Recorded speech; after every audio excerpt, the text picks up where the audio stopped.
This podcast contains subject matter that may be disturbing to some listeners. Listener discretion is advised.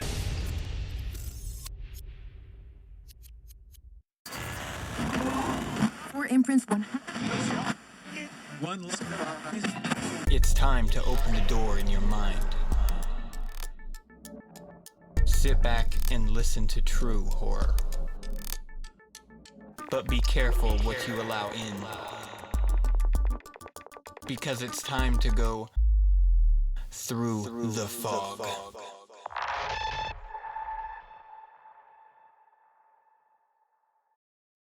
This week's story is Less Than Nothing, posted by user Cryptic Wander to r/creepypasta.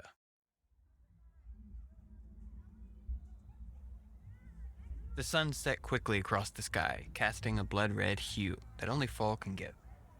The moon that rose in its place gave everything an otherworldly feel.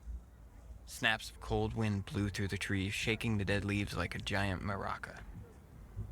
Skeletons, ghosts, and all sorts of creatures happily skipped through the streets, swinging their bags of candy without a care. James envied these children as they celebrated Halloween, full of excitement and wonder as children should be. His son was not among them. Soon, he whispered under his breath. He made his way towards the outskirts of town, passing by more children as they laughed and chattered. It served as a reminder of what he lost, stinging his heart again and again. Thankfully, they began to thin out as he approached his destination. The wrought iron gate came into view, growing taller as he came closer. With the light of the moon, he could make out the landscape beyond, as if it was trying to hide from the world. It was a dreadful place, and silhouettes, both short and long, stood in odd intervals. Their imposing shadows stretched out across the grass, making him feel very unwelcome. As the moon climbed ever higher, he got to the cemetery gate. He could hear a dog barking off in the distance as he looked at the padlock that held fast a thick line of chain. It would be a sought-out destination for the older kids in town this night, so he wasn't too surprised to find it locked.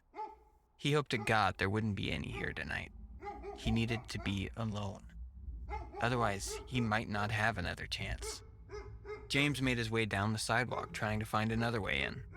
The bars of the fence eventually turned into a wall of stone and mortar. It was still high, but he leapt up and was able to grab a hold at the top.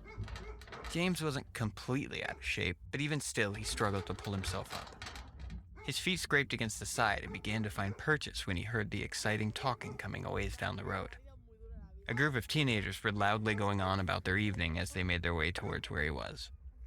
In a surge of desperation, he scraped the underside of his forearms as he finally made his way up and over the side. He landed hard on the ground, just missing a small marker that stood only a foot or two away from his head. He breathed a sigh of relief as soon as the group of voices came and went, leaving James unnoticed. He got up, dusted himself off, and turned his gaze to the land of the dead. He knew the cemetery well enough, as it was only yesterday he said goodbyes to his son at the funeral. At night, when the shadows took over, however, the entire place took on an alien appearance. The tree branches clacked together, adding to the odd sound that rose in the distance. Cold fear coursed through him as he took in the view. Taking another deep breath, he steeled himself for what was to come.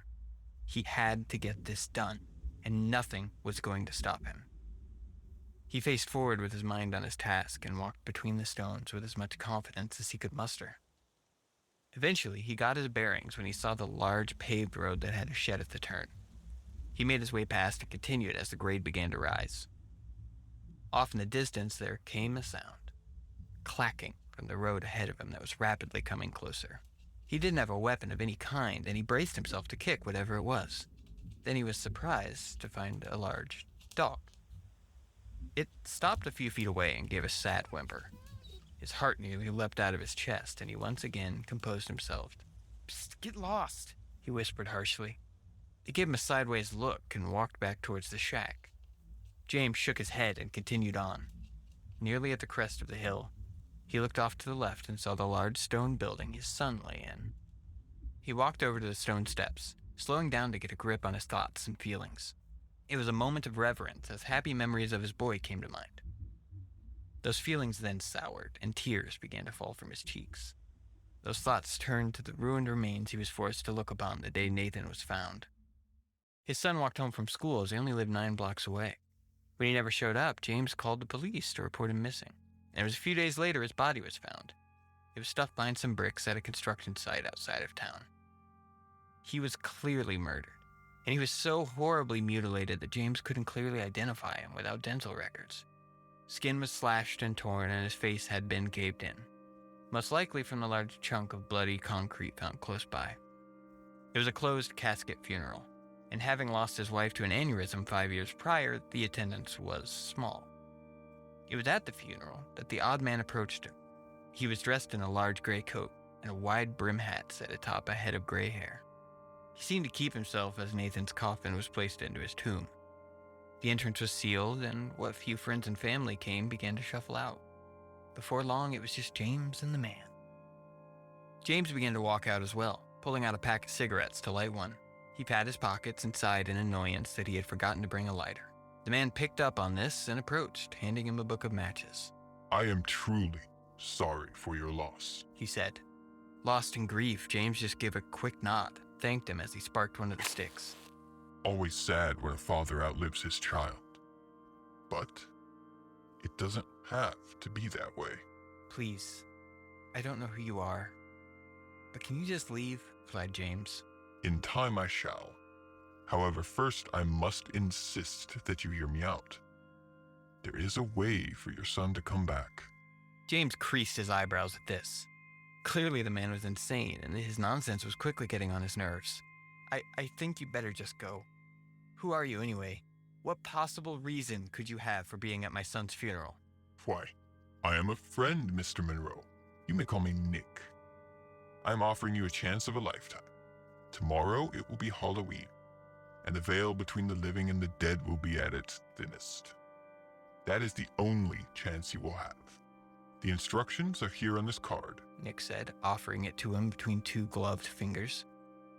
"Follow these instructions precisely, and you can have your boy back.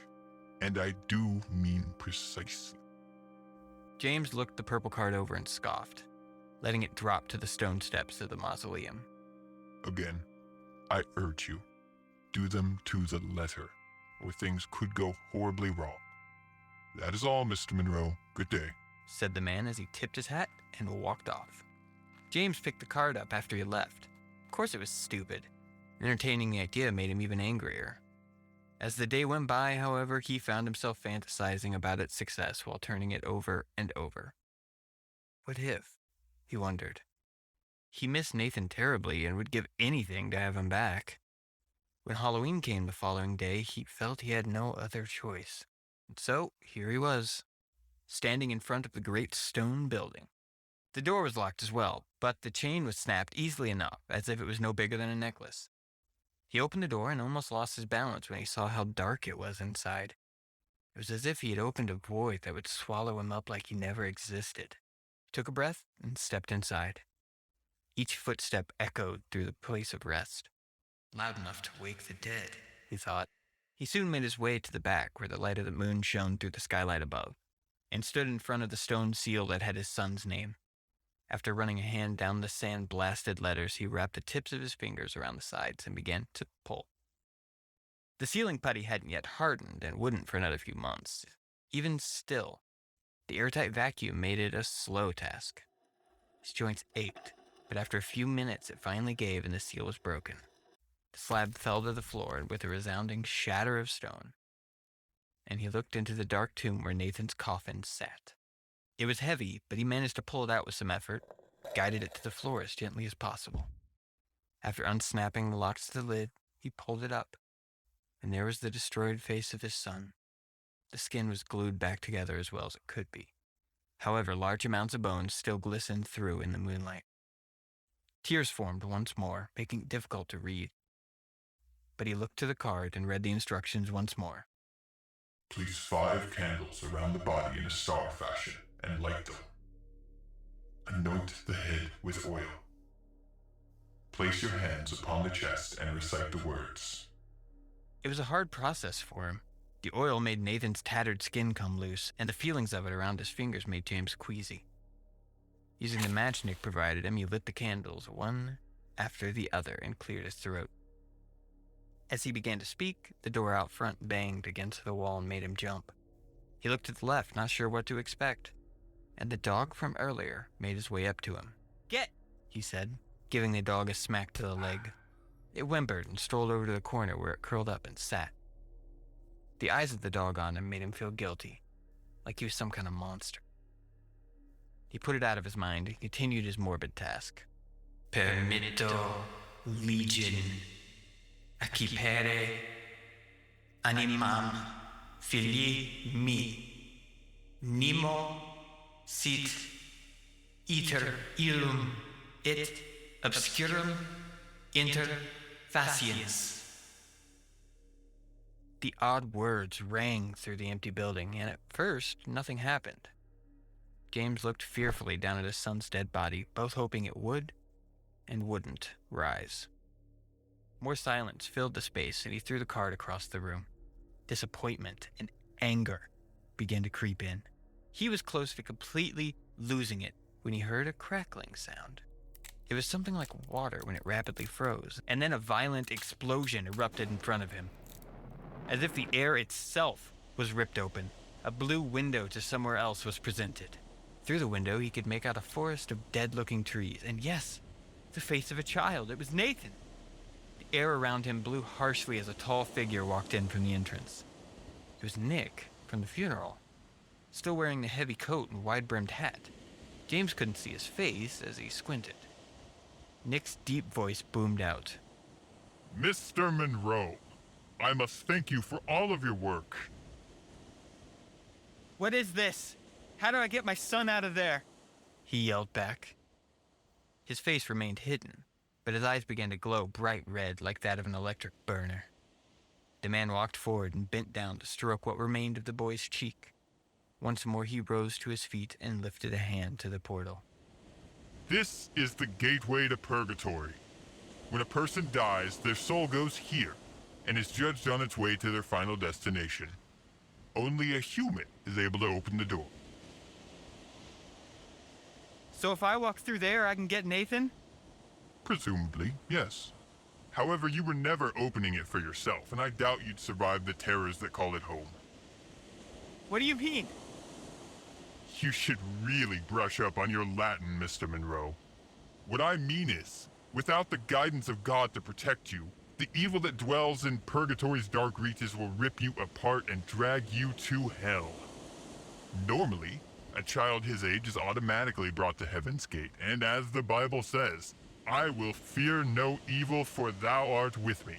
However, when you read the words from that card, as his parent and guardian, you gave me full access to his soul.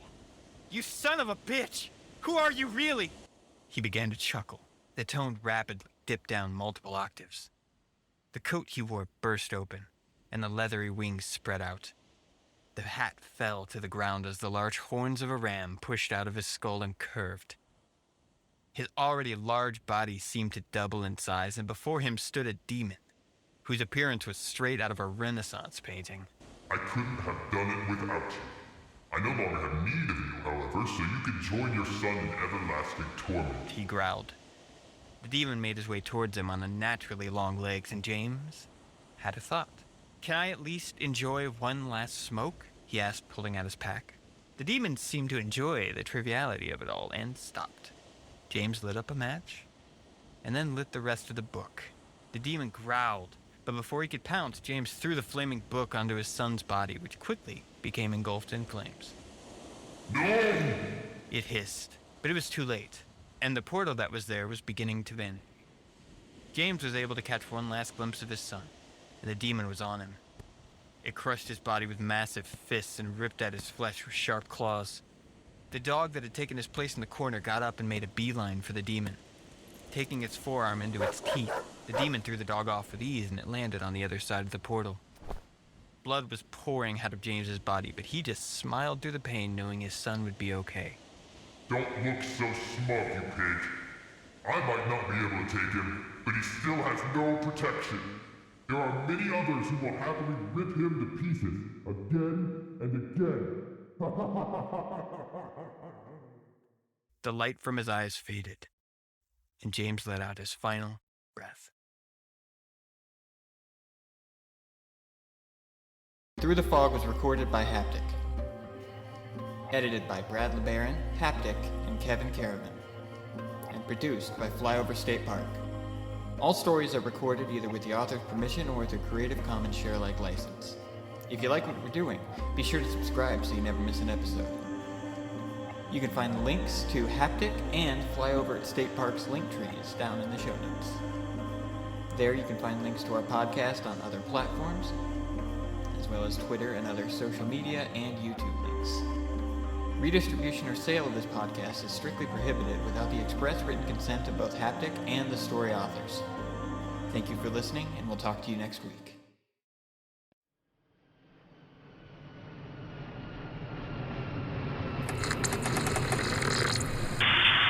This is Flyover State Park.